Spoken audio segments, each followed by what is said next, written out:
Tonight I'm going to be making a porterhouse steak, vegan. So no meat involved, vegan porterhouse steak. Really there's three parts to this recipe. It's a braising broth that you make, you boil, get ready, and then you do a dry ingredient, a wet ingredient, and you basically make a dough that becomes the meat. You shape it into steak looking pieces. You actually bake it. I'm preheating the oven now. You bake it for about 12 minutes at 325 after you've got the dough ready. Meantime, the braising broth will be boiling on the stove, and you take it from the baking and put it into the broth, and then you boil it for a bit longer. I think it's around 25 minutes. I'll double check that and make sure I clear that up in the recipe or when we talk about it, when I'm actually doing it. But I'm making these steaks, or this steak I should say, to make a Philly cheesesteak, quote unquote, a Philly steak if you will. And I'm going to use this porterhouse steak in the Philly steak as I add the other ingredients on a bun, or a roll I guess I should say, on these rolls, and that'll be the roll for our Philadelphia cheesesteaks. Alright, so I hope you enjoy this episode of Cooking with Chris, and we do some vegan cooking with our steak and our Philly cheesesteak. Alright, let's get going. Our beef broth that we're going to be boiling the meat in, if you will, the seitan in, or setan, or setang, or setan, however they pronounce it, take your pick. And I'm going to be using basically 4 ingredients. Water. I'm going to be using a beef broth concentrate that I've made, and this beef broth concentrate goes into the water, as well as some tomato juice and soy sauce. And this is what we're going to be preparing first and getting that ready to boil before we do the drying, the wet ingredients to make the dough and bake it. We need to kind of get this up on the boil. So we're going to be putting in, I'll start with the 9 cups of the water. I don't have a multiple camera set up at this point, so you'll just have to bear with me, and I won't make you watch this whole thing. Alrighty, that's the 9 cups of water. And in the 9 cups of water, we're going to put the ½ cup of tomato juice. Get that going.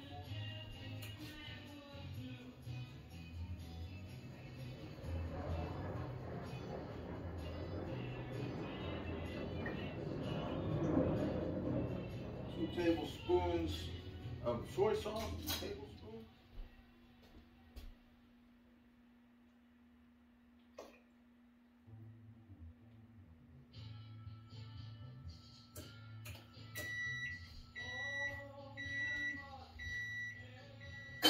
And 1/4 cup of the concentrate of the beef broth concentrate. That's just 1/4 cup. Make this up ahead of time and keep it handy in the refrigerator. When I get low, I make another batch. Alright, and there's the, you can see the consistency of this. There's the 1/4 cup of the beef broth concentrate. Get that in there. Get that off the sides. Start heating that up and get that boiling as we're making the dough. So put that on medium-high heat for now. Get that ready. And now we're going to start working on the dough. Okay, the next thing we're going to do is the dry part of the dough, and that involves 1, 2, 3, 4, 5, 6, 7, 8 ingredients. Like some of this other stuff. So that involves 8 ingredients, and we're using a vital wheat gluten. We're using salt, smoked paprika, chili powder. We're using nutritional yeast, organic beetroot powder. It's also known as red beet powder, organic beetroot powder. and chickpea flour, also known as garbanzo bean flour, chickpea flour, and granulated garlic. I forgot my granulated garlic. So we're going to put all of that into a larger bowl, and then we'll make the wet ingredients and we'll mix those together into the dough. For the 15 ounces, we're going to need a scale, of course, and I'll put that in a different bowl here so that I can measure that. And so with this scale, you can either turn it on and then put the empty bowl on it and then hit something and have it center, or you can turn it on with the bowl on it and it'll zero out with the bowl on it. So 15 ounces of our vital wheat booty. I want 15 ounces.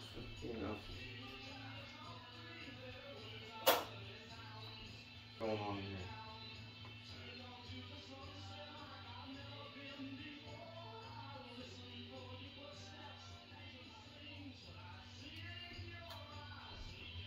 Okay, 6 ounces.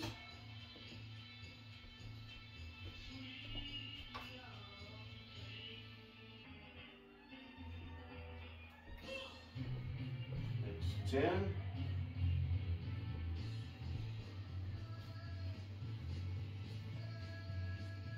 There's the 15 ounces. 1/4 cup of nutritional yeast flakes.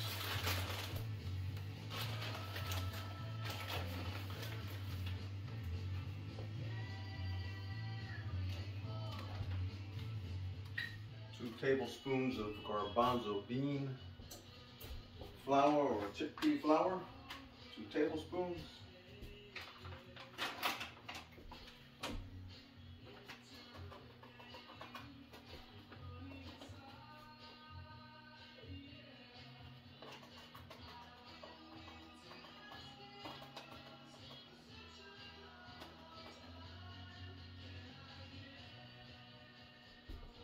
2 tablespoons of red beet powder,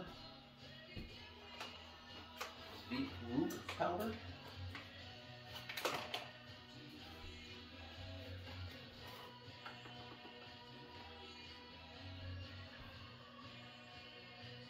well, that really does smell like beets too. Well, I guess it should, huh?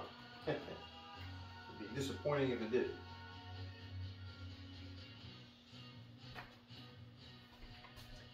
One tablespoon of granulated garlic.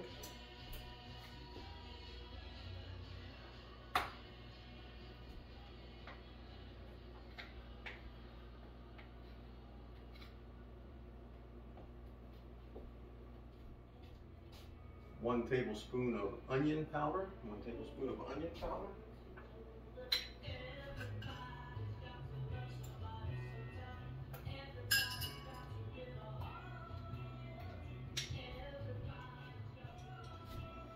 One tablespoon of smoked paprika.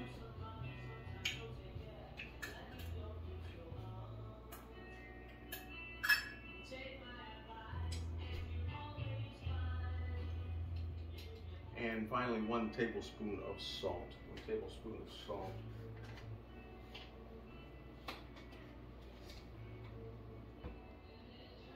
Now you want to take this mixture and you want to stir it up so it's well mixed,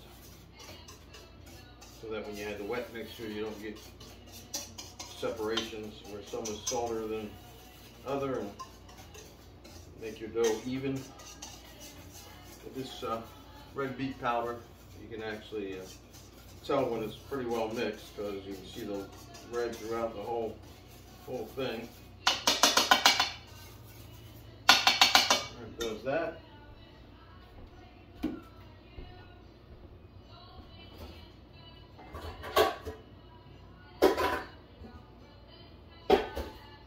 Take a slightly smaller mixing bowl for the wet ingredients as we put those in there and twist that together, make that wet ingredient. Our liquid ingredients is made with 6 different liquids, 7 actually if you count the water. We're going to be using apple juice, some more tomato juice, some more soy sauce. We're going to be adding a little bit of liquid smoke, some tomato paste, and vegetable oil. I'm actually going to be using sunflower oil for the vegetable oil. We're going to start with 3/4 cups of tomato juice, and that's actually what is in one of these cans. So 3/4 cups uses the entire can. Our next ingredient is 3/4 cups of apple juice.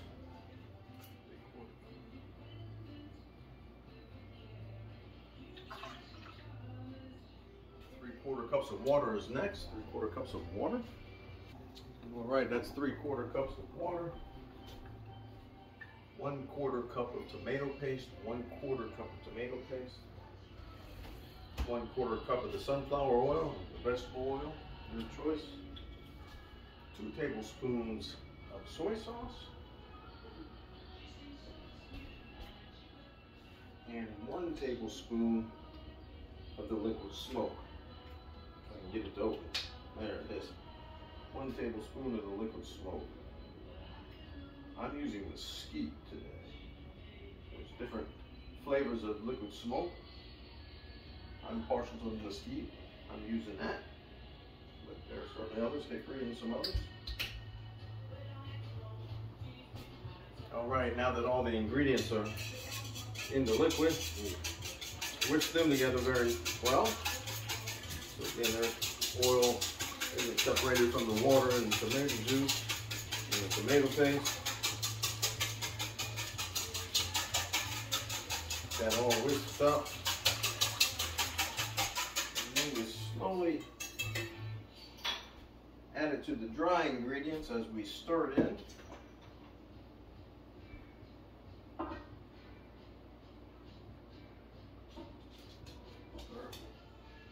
We'll start to knead it by hand.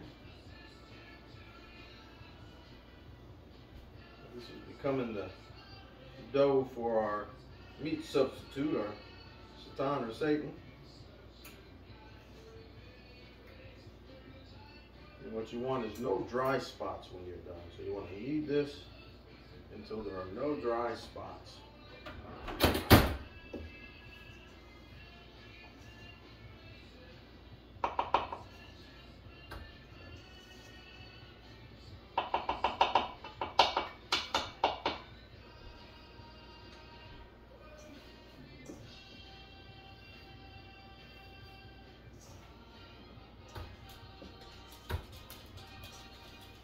Now, if you find that when you're kneading this and you get rid of all the dry spots and there's still some powder left, then you can add a little bit more liquid. I would add a little bit more water and really 1/4 teaspoon at a time. It's surprising how quickly it's absorbed.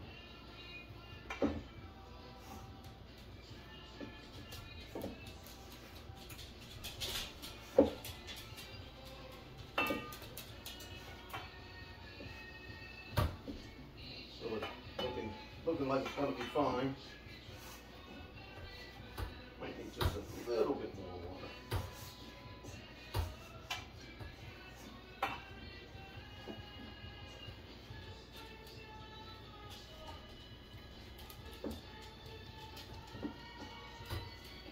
At this point, on a clean cutting board, you want to knead it some more until it's really well incorporated.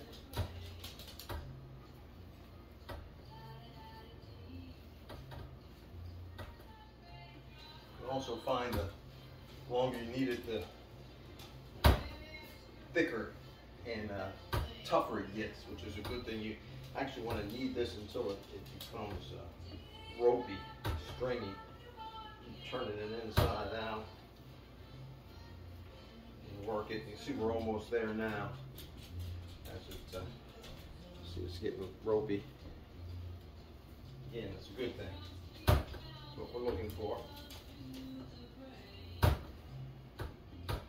I'm going to divide this in roughly half and then divide it some more. I'm really only looking for 8-ounce pieces. So turn the scale back on. And that's a 7-ounce piece there. Just a little more. It's 8.5 ounce. Give it just a little less. I don't have to be too terribly animal about this, but there you go. Alright. Roughly 8 ounces there. So then you divide out the 8-ounce pieces. You needed some more. So you're looking at 5 pieces here. You need those pieces some more. Move the scale out of the way. Got the oven preheated to 325. Double check the temperature. Yeah, just about right there. 325.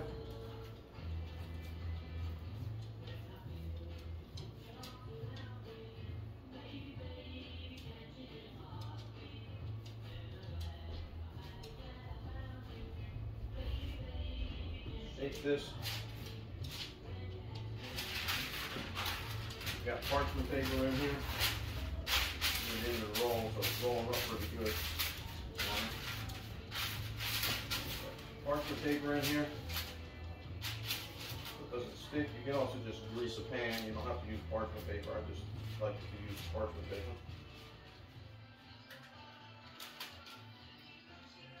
Alrighty, now we're going to bake this in the 325 oven. As Alexa, set a timer for 15 minutes.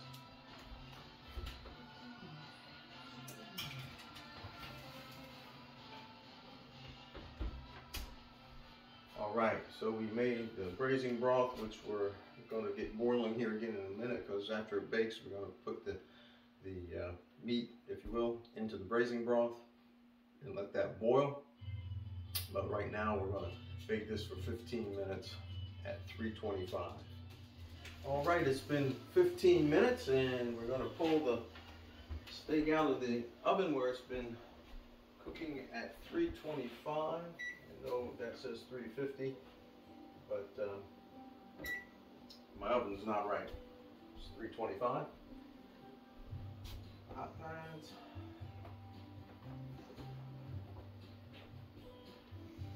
We're going to take these and we're going to drop it in the braising broth and let it boil for 25 more minutes.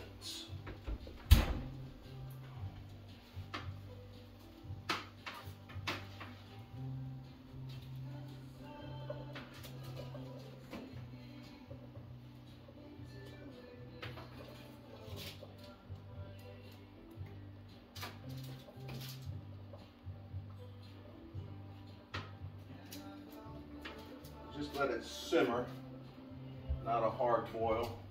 So we'll turn it down to medium low.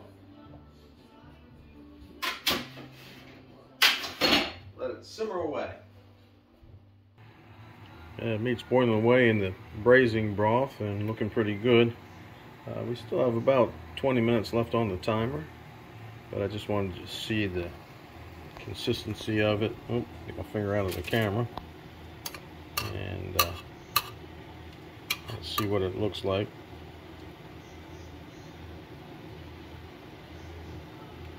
As it sucks up the flavor from that braising broth. And that's really the key to these things. The braising broth and spices to imitate or mimic the flavors of the meat products. Okay, the steak has finished boiling, and what I've done is I've pulled it out with tongs so I didn't burn myself, and I put it in a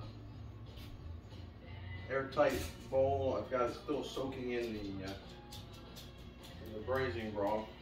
It's awfully hot still at this point, and I'm going to let that cool. And then I'm going to put it in the refrigerator because we don't need all that. And that's what I'm going to make the Philly cheesesteak with for tomorrow night. Talked about making those Philly cheesesteaks like I was making that tonight.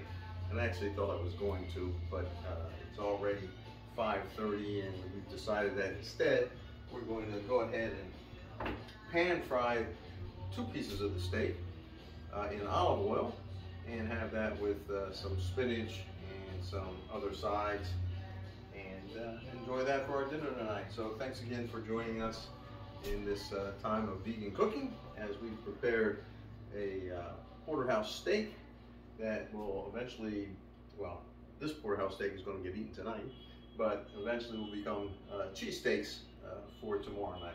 All right, thanks so much again for watching, and we'll see you next time as we cook together with our vegan cooking.